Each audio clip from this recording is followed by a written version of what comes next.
Welcome back to Unmasking the Trans Movement with Jon Uhler. I'm your host, Brad Wilder. Last time on the show, Jon was speaking with Dan Kleinman, who is with Safe Libraries. Jon, great to have you back on the show today. Brad, thank you. And it's my pleasure. It's our pleasure to have Dan Kleinman back with us. Dan, thank you. I recommend and strongly urge people to go back to the first part of this episode, because what we covered there was very eye-opening for me. I have been a therapist for 30 years, worked with all sorts of folks, including predators, so I'm very familiar with that.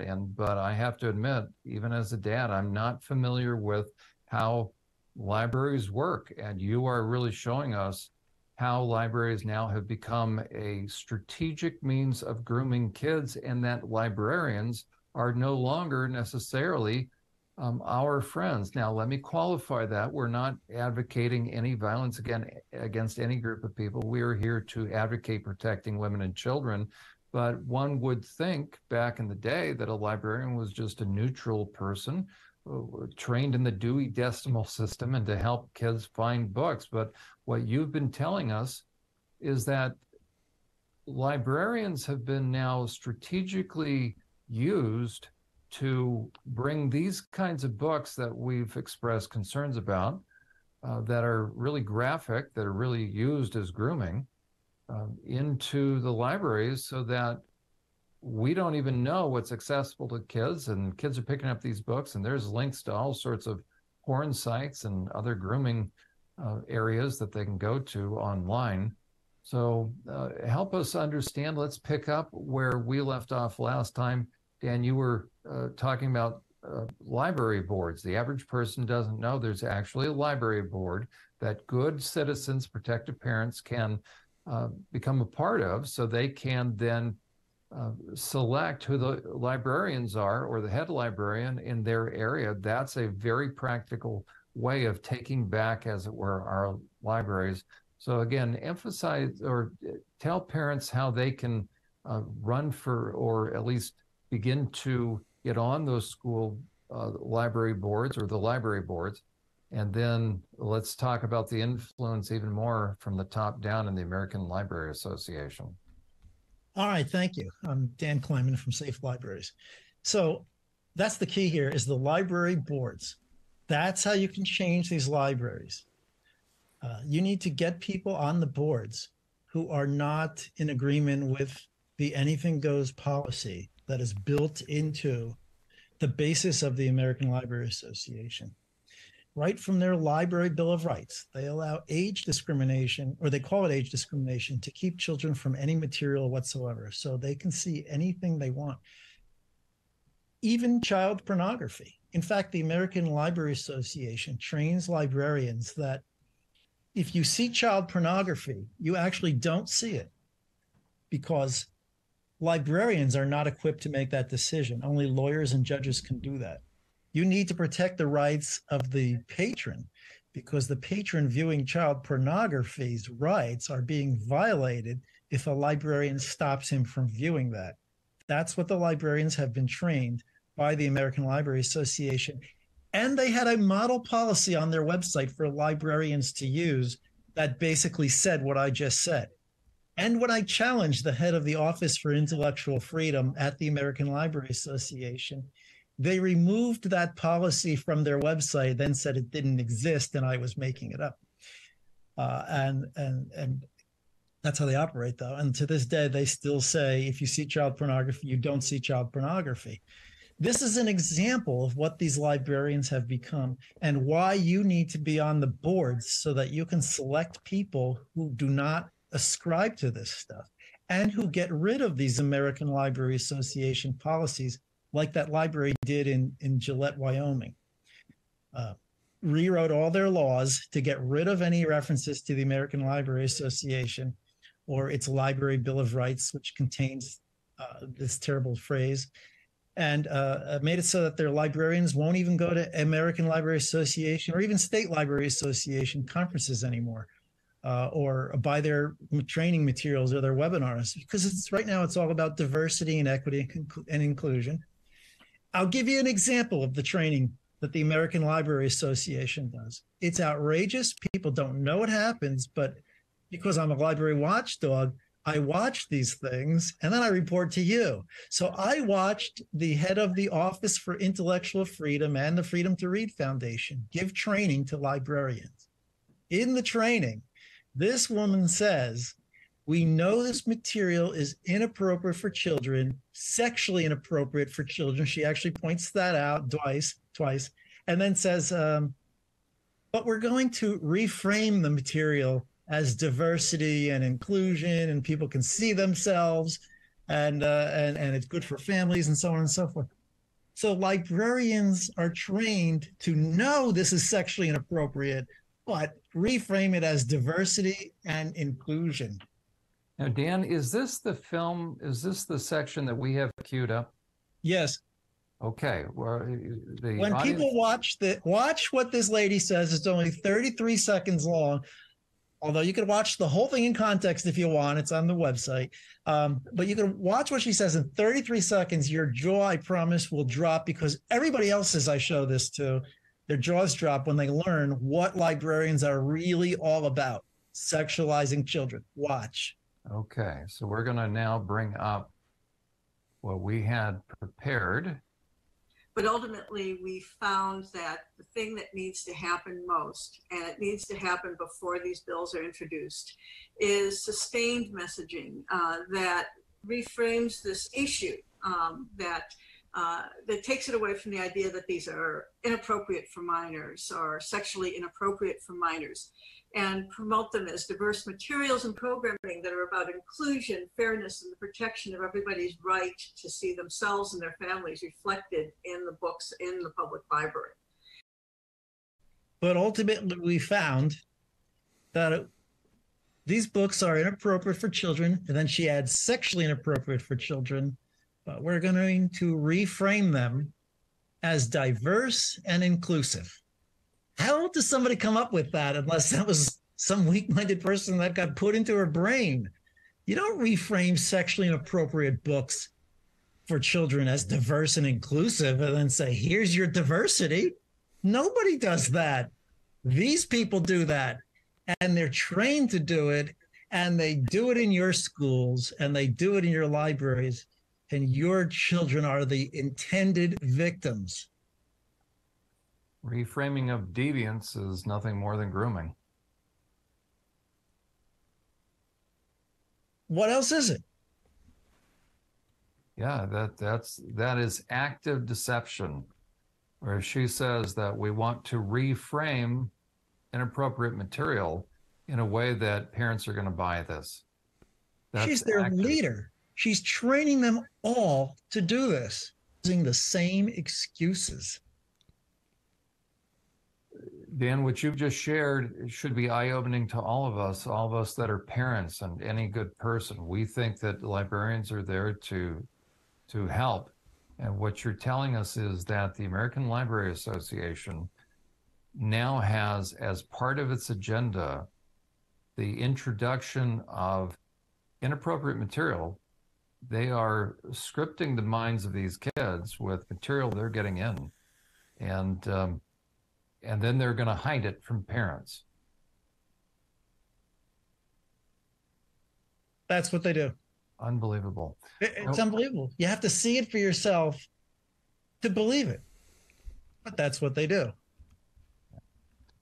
What I would like to do now, you have so you've set the stage for why we need to be concerned about libraries. We can't assume that libraries now are just about education and what used to be assumed, the term safe space, before it was now contorted and twisted to talk in terms of grooming, quite frankly. You shared the importance of the library board, that's really how we make strategic change. Yeah. I want you now, through the material that you have on your site, that can equip parents with the legal teeth to, as it were, help incentivize librarians to remove these items. So I'm going to share the screen once again. Dan, describe this is on your site. How can people, well, it's up there. again, right up at the top. Yeah. So safelibraries.blogspot.com. Is that correct? Well, yes. And if they go to safelibraries.blogspot.com, you see on the right, it says big picture and it has a bunch of cases. If you scroll down a little, it also says must reads. No, on the right, it says big picture. On the right. Oh, the other right. oh, big picture right there. Okay. Big picture, right. Those are some big picture things. But if you scroll down a little, it says must reads. Scroll down a little.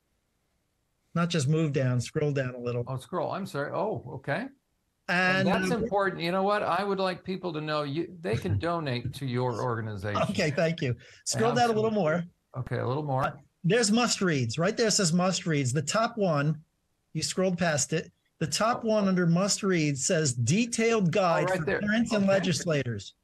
All right, click on that, and that will bring us to this current page that you're on. But that's where people can get it, right under the must reads.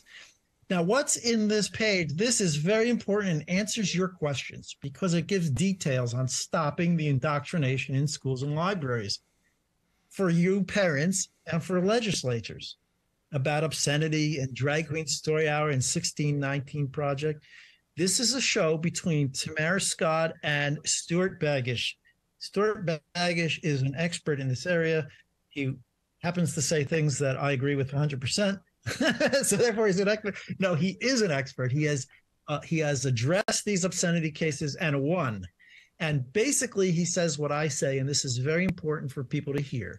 And that's that librarians keep saying this book, like Genderqueer over here, is not obscenity. It's not obscene because under the obscenity law in the 1973 case of California versus Miller, there's a 3-part test to obscenity. And one of the parts is that it has to be obscene as a whole. And since genderqueer contains some good parts, it's not obscene as a whole. And so then a parent might say to themselves, oh boy, it's not obscene as a whole, so it's not obscenity. So I guess I have to let my kid read this in school. What the librarians don't tell you is obscenity is not the issue. Who cares if it's obscene or not? In fact, it's not. None of these books are obscenity. Obscenity doesn't get into public schools. Let's stop worrying about obscenity and stop letting them fool you and stop letting their review committee say, well, it's not obscene as a whole, because that comes from the Miller case. That doesn't apply. What does apply is the Board of Education versus Pico case from 1982 that deals specifically with school library books. And that case said, you cannot remove books because of the ideas they contain, except the parties stipulated that if the books were pervasively vulgar, they may be removed immediately. So genderqueer can be removed immediately because it is pervasively vulgar. It has nothing to do with obscenity. So hold on a second, because that's a little bit about the language, if I'm not mistaken. Again, we've done lots of shows on the language and the verbiage of how this is being manipulated. And the word that people should use one more time is what? Well, the case says, it could be pervasively vulgar. Vulgar. That's the key word there, because it's not all those other things. It's vulgar. And that's the one they're going to react with. And the reason why the librarians keep talking about how it's not obscenity is that they know that it's impossible to prove materials are obscenity. It has to go through the courts, and it is a big disaster. Obscenity is not the issue. So they keep talking about obscenity to get you to fall into the trap of using that so they can then eventually say, well, it's not obscenity and we're going to keep the book. Well, obscenity is irrelevant, and it should be removed because it's pervasively vulgar, and it should be removed immediately. Okay, so the term that we need to use that the librarians are hiding behind, the librarians is pervasively vulgar. Or explicit. Read that guide that you showed on the screen. I'm going to bring it up again here, if I can. My text. I don't know. Maybe you can provide in your show notes links to that kind of stuff. Right, okay, so people can look on your YouTube and look at the bottom and get to the link to this article. So Dan, I'm going to scroll up for people that are about as generic on the internet as I am, I'm going to scroll up. Everybody watch your eyes for a second. Oh, well, we're here. Okay. So once they're on your site, we're going to go back to the home site because I want you to tell us, how do we get there? So we're at your home site right now. We go over to the right. Where do we click? We scroll down to where it says more. Must reads. Must read. Right here. Right here. The first must read. Right here. Detailed guide for parents and legislators. Okay, this is a very practical thing that we can do right now. Yes. Everyone should read this. This tells you how to stop these people. And it includes, some information from stored baggage that's really outstanding. Like, instead of arguing that the school is doing something wrong, go instead after the teachers or the librarians' teaching license, right? Because if you go after the teaching license, they can't teach and make money anymore. So I've been talking about taking their bonds, Dan. If they are unbondable, they are unable to hold a teacher's license as well. That's what's in this story too. This is cutting edge. I can attest. Brad Wilder has been saying we need to go after the teachers' bonds, which keeps them from being sued. So these two methods are very powerful. Then, okay, what else on this page do we need to know, or do you want to show librarians being trained to avoid to use their own personal devices and emails to talk about how to sexualize children in schools better with these kinds of sexualized books, so that when a parent files a FOIA request, Freedom of Information Act request, and says, give me all the documentation where you've written to the American Library Association or the Texas Library Association or the Canadian Library Association. What you're doing here is you're seeing how librarians are being trained to avoid parents from learning this stuff. And so it happens behind the scenes. Nobody knows, in violation of the law. This is how bad these librarians are. They have people intentionally hiding from the law in order to sexualize children. Does that sound radical or extreme for my saying that? That's just me reporting on what they are saying and doing. And again, people can go to your resource if they look up in the bar here at safelibraries.blogspot.com. Right. In the upper left is a little search box. Right put in there Texas Library. Okay, Texas. Do we do a space? Yeah, space. And then hit the the hourglass or whatever. Or Texas Library. Okay, that's fine. Let's see. It was. All right, it's not what I put in Texas Library instead of Texas Libraries. Okay. It should come up with my most recent story. This one is from 13 years ago. I've been doing this for almost 25 years already. I just want to show you a recent story of these librarians doing this stuff.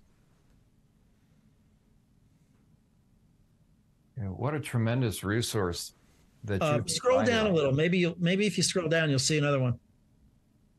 Scroll down, I'll show another article. Oh. Scroll down and show another one. I don't want to. Yeah, scroll down. Keep going. I write. You've got a lot of information here.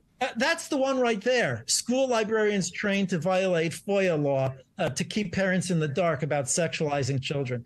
That one is the article that I was just talking about, where they tell you how to avoid the law, get around the law to keep the kids sexualized. If you scroll down there, you might actually see the actual quote that I have in there. Okay, what does that say? Once the match is made, the volunteer reaches out by email. Volunteers never use their professional email, and they work hard to have their conversations with people who are looking for help on personal devices and Wi-Fi. We don't want anybody who's involved in this caught by a FOIA request, and we know that's happening. So we try to be very careful. And those two people make their own arrangement. Look, they're telling you right here that they're purposely keeping parents from learning what they're doing to sexualize kids with these books. And it's It's a transcript from this lady, Dorcas Hand, who's a big leader at the Texas Library Association and on the board of the American Library Association's Freedom to Read Foundation. Imagine that, the Freedom to Read Foundation, which just got an award from the Los Angeles Times for being wonderful, is training people to violate the law so that you can sexualize their children better. Just sick and disturbing, isn't it? I'm reporting on it. I'm not just saying it like out of my head. There it is. You can watch it. You can hear it yourself. It's from their own sources. Well, that's the thing. We like to bring the facts. We like to bring the truth on this show, and that's exactly why we're doing what we do, Jon and I. So thank you very much for everything that you've contributed here today. It's been simply outstanding. Thanks to you. Well, Dan, we will have you back. Thank you so much for being our guest. If people would like to reach you, they can either reach out to us at unmaskingthetransmovement.com, and we will forward comments to you or questions, or how can they reach you directly? Well, I'm at Safe Libraries at pm.me, as in Peter Mary, Mary Edward, Safe Libraries at pm.me. There on that page that you were showing before, there's an About Me page, and that has actually emails and phone numbers and Twitter accounts, so on and so forth. That's how you can contact me. We also have the blog. We also have your website right at the bottom throughout the whole show today, so people can just quickly dial it in and get going at it. Great. Well, Dan, thank you. The time, the clock is always our great nemesis. But we will have you back. We're probably going to combine your efforts with another gentleman by the name of Pierre Barnes. He's an expert in helping locate some of these books. So the two of you together, we're probably going to have you on a webinar together so that you all can do live demonstrations for parents so that you can expose these books, how they can find them. And then once a parent sees it's in the library, again, you can reinforce, okay, what can a parent do about it? So thank you again for being a tremendous guest, and we will have you back. Yeah, thank you. Thank you, Brad, and thank you, Jon. You're very welcome. All right, thanks everybody for being here today. This is Unmasking the Trans Movement with Jon Uhler. I'm your host, Brad Wilder. I want to thank Dan Kleinman for being our special guest this last couple of episodes. Always great to have him on the show. Till next time, stay safe, and remember, this isn't our kids' fight. This has to be our fight. I'll see you soon.